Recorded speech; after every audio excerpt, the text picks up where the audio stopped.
ውስጥ ከፍና ዝቅ የማድረግ አለ። ለምሳሌ ብረት የሚሰራው መናቅ፣ ቆዳ የሚሰራው መናቅ፣ እዚህ ቲፒካል የፊውዳል ጠባይ ነው። ሁለተኛ ሴቶችን ዝቅ አድርጎ መመልከት እኮ ነበር እኮ ያኔ በብዙ መንገድ እናያለን። አልፎ አልፎ ህፃናት ቆዩ ልጅ አቦከው ለራት አይበቃም የሚል እነዚህ እንደ ማንኛውም ማህበረሰብ ከኖርንበት ስርዓተ ማህበር አንጻር ድክመቶች ነበሩ፣ ህጸጾች ነበሩ። እነዛ ድክመቶች ህጸጾች የጎዷቸው የህብረተሰብ ክፍል ይኖራሉ። ታስቦበት በደንብ ታቅዶ እነሱን ለማዋረድ የተደረገ ነው ብዬ አላምንም። ምክንያቱም ቤተ እስራኤል ሆነው ለምሳሌ ወደ ክርስትናው ትራንስፎርም ያደረጉ በሌላ ኢኮኖሚ ሴክተር የነበሩት በጣም የተከበሩ ነበሩ፣ አብረው ኑረዋል ማለት ነው። ለምሳሌ ሰሜን ብትሄጅ በጃናሞራ፣ በበየዳ፣ በጠለምት እንደዛ አይነት ነገር ነው። ቤተ እስራኤላውያንን ሙያችንም ይሄ ነው ያሉት ደግሞ እንደዛ የመገፋት ነገር ይኖራቸዋል።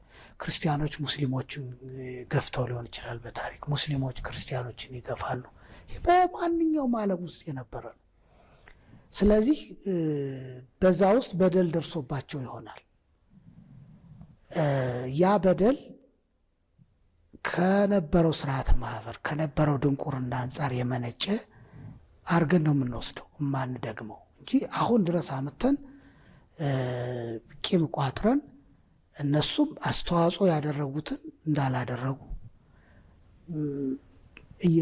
በዘፈን በእንጉርጉሮ በቀረርቶ የኖሩበትን ሀገር እንደማይናፍቁት አድርጎ ማቅረብ ሁሉ ተገቢ አይደለም እና ሁልጊዜ እኔ በታሪክ ውስጥ የሚታዩ ጸጾችን እናርማቸው፣ በጎቹ ላይ ግን እናተኩር እና ኢንቨስት እናደርግ ነው። ስለዚህ ቤተ እስራኤል ብለን ስናስብ ያደረጉትን ስርዓተ መንግስት አስተዋጽኦ በጥበብ ያደረጉትን አስተዋጽኦ ነው። እነሱም ደግሞ በደጋማዋ ኢትዮጵያ ወግ ማረግ አይተው ልጆች ወልደው ከብደው ድረው አሁን ድረስ ስነልቦናቸው የማይለቃቸው ማለት ነው። ትመጣለህ ብዬ ዞር ብዬ ሳይ ወይ ኩራቱ ወይ ጥጋብ ጎንደር ቀረ ሆይ፣ ይሄ እኮ የነሱ ቲፒካል ዘፈን ነው። ቢሄድ ደስ ይላቸው ነበር። እንጀራው፣ ወጡ፣ ጠላው፣ ሞሰቡ፣ የአንገት ጌጡ፣ ንቅሳቱ ሁሉ እኮ አሁንም በዛ አለ እና እስቲ ስለ በጎው ነገር እናውራ ነው። ቪክቲም የሆኑ ሰዎች ኑረው ያን ቪክቲም ጉዳት ከምንወስድ በጎውን ነገር እያያዝን እንሂድ የሚል ሀሳብ ነው። እኔ ከብዙዎች ቤተ እስራኤላውያን ጋርም ስገናኝ የምረዳው ይሄንን ነው። እነሱስ ያላቸው ሀሳብ እኮ እሱን ነው የምልሽ። ይሄንን ነው ቅድም ነገርኩሽ እኮ አንድ ቤተ እስራኤል ውስጥ ገንዘብ ሲያገኝ የመጀመሪያ ህልሙ ጎንደር መጥቶ ኢንቨስት ማድረግ ነው። ደግሞም እያደረጉት አዲስ አበባ መጥተው ብዙ ኢንቨስት ያደረጉ ቤተ እስራኤላውያን አሉ። ሁልጊዜም ደስታቸው ስቴጅ እኮ እስክስታው፣ ጭፈራው እስኪ ዩቲዩብ ገብተሽ አሁንም እኮ ያው ነው፣ የዚህ ባህል ነው የሄደው። ስለዚህ ያንን መጥፎ ፓርት አራግፎ ጥሩም ፓርት ይዞ የሁለቱ ሀገሮች መገናኛ ድልድይ ሆነው ያገለግላሉ። አዎ ደግሞም እነሱም ብቻ መርጦ እንደዛ የተለያየ ስም መስጠት ምን ይችላል። ቅድምም እንኳን ስተናል። አሁን ድረስ ያለ አለ። አሁን ጥበብን ጠንቋይ ማለት አንድን ጠቢብ በዚህ ዘመን ኢትዮጵያ የሆኑ ጠንቋይ ያለ ብዙ በፊውዳል በመሆናችን ብዙ ድክመቶች አሉብን። ቅድም እንዳልኩት በሴቶች ጋር ሴቶች ስለ አሁን ጀግና ሴቶች የሉም ማለት አለ። አገር የመሩ ጦር የመሩ ሴቶች አሉ፣ ግን ብዙ ጫና አልፈው ነው እዛ የደረሱት። ስለዚህ በሴትና በወንድ መካከል ያለው ግንኙነት፣ ቤት ውስጥ የሴቶች ጫና፣ የሴቶች ስራ መባል እንደዚህ ያለ በስርዓተ ምግብ ውስጥ ብትሄጂ አሁን ሁላችን ስናድግ ህጻናት ልጅ አይርበውም፣ ልጅና ፊት አይበርደውም ምንላቸው ከድንቁርና የሚመነጩ አስተሳሰቦች እኮ አሉ። እጸጽ ናቸው፣ የማህበረሰብ እጸጽ። እነዚህ የሆነ ህብረተሰብን ይጎዳሉ፣ የሆነ የህብረተሰብ ክፍልን ጎድተው ያልፋሉ። አሁን ላይ ግን እነሱን ይዘን ማላዘን የለብንም፣ ማስተካከል። ይህ ስልሽ ሴት ጀግና ያልነበረችም ሴት በቤት ውስጥ እናት ሆና ያን ሁሉ ተቋቁማ የምታወጣ አልነበረችም ማለት እኮ አይደለም። እና እንደዚህ አይነት ማህበራዊ ጸጾች በየትኛውም ሀገር በየትኛውም ዘመን ተከስተው አልፈዋል። የኛ ብቻ የተለየ አይደለም። ሌላው አጠቃላይ ስለኛ ማንነት የእርሶ መጽሐፍቶች በደንብ አድርገው ማንነታችንን ያሳዩ። በተለይ የዚህ ዘመን በዚህ ዘመን ኢትዮጵያ ላይ ያለን ሰዎችን ማንነት በደንብ የሚያሳዩ መጽሐፍቶች ናቸው። በሲሳይ አማካኝነት ማለት ነው። እንደውም ሲሳይ ከኛ ከአብዛኞቻችን በጣም በብዙ የሚሻል ነው፣ የሚጠይቅ ነው፣ የሚጠይቅም ስለሌላው ማለት ነው፣ ለማወቅ የሚቸኩል ነው። አሁን ደግሞ ታሪካችንን ተረት ጥበባችንንም ቅድም እንዳልነው ጥንቆላ የሚልና ጭራሽ ማይፈልግም ደግሞ ትውልድም አለ ይባሰና አንዳንድ ይሄንን ስናየው መፍትሄው ሩቅ ሊመስለን ይችላልና ምን ይላሉ? እንግዲህ በሀገራችን የፖለቲካ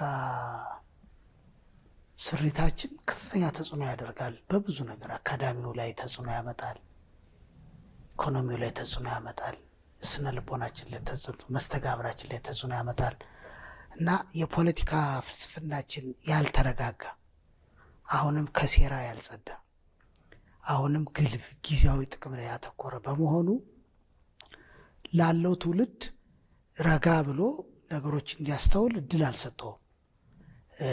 አንዱን ጥሎ ከሌ ድሃ የሆንከው ከሌ እንዲህ ስላደረገ ነው ብሎ ያንን አነሳስቶ ወደ ስልጣን መሄድ ነው ብዙ ጊዜ የምታየው ነገር ማለት ነው። ድሃ የሆንከው እነ ከሌ እንዲህ ስላደረጉ ከሌ አካባቢ እንዲህ ስላደረገ ነው፣ ወይም ብቻ እንደዚህ እንፈጥርና ለጊዜያዊ ለኛ ቀላል ሰውን ለማነሳሳት ቀላል ስለሆነ በዛ መንገድ መጥፎ ድባብ ፈጥረናል። ግን እነዚህ ነገሮች ፖለቲካችን ሲረጋጋ፣ ኢኮኖሚያችን እያደገ ሲሄድ፣ ሰው ስራ ሲኖረው፣ ብዙ ሰው ሰርቶ ውሎ የሚገባበት እድል ሲያገኝ የሚሰማቸውና የሚያዳምጣቸው መምረጥ ይጀምራል። ከዛ በኋላ ወደ ኋላ እየተመለሰ እያነጠረ የመስማት እድሉ ከፍ ያለ ይሆናል።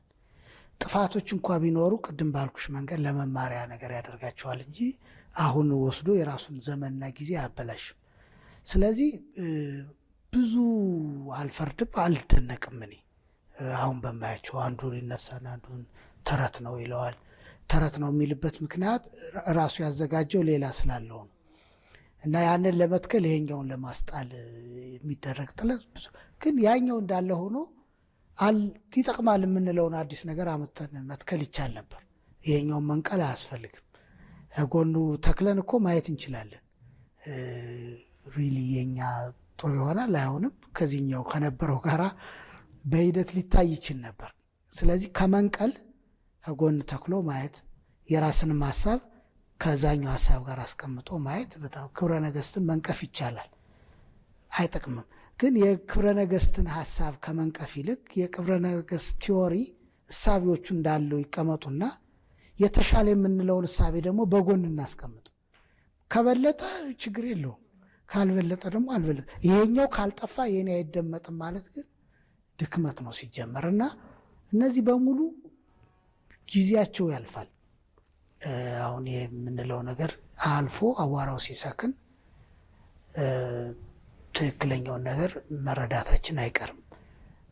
እስከዛ ለሚያስተውሉ ሰዎች አንዳንድ ምልክቶች የሚሆኑ ሀሳቦችን እናቀርባለን። የሚያዳምጣቸው ካለ እሰየው፣ ካልሆነ ደግሞ ታሪክና ጊዜ ይፈርደዋል።